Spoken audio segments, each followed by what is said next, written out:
So today we have this Jade Roller Gua Sha set. It's mostly for your face to define your jawline and to get rid of these pesky under eyes. So let's go ahead and try it out. So out of the box, you get two devices here. We get one, it's a Jade Roller. It has a ball end and a more oval shaped end. And then we have this piece right here, which is mostly to define your jawline and to uplift your face and get rid of most of these wrinkles. So let's start with this one. It glides easier with some sort of moisturizer, but what you do is you kind of just glide it up your face like so. Lift up all these wrinkles. It's very relaxing as well and therapeutic.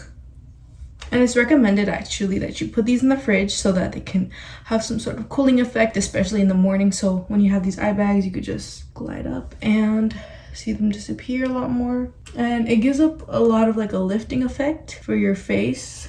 And it really smooths out your skin. You can go ahead and do this on the forehead as well if you want to. And same thing with this side, glides up easily. And then with this piece, you can also glide it up. Or you can get this corner and really define your jawline a lot more.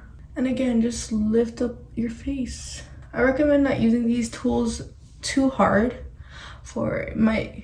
especially with no moisturizer, it could irritate your skin a little bit, but overall it's really smooth, feels great. And again, recommend putting these in the fridge overnight so that in the mornings when you have like more of a redder base tone, you can just soothe your skin really easily and not have to deal with them anymore. So yeah, I hope you guys enjoyed the video.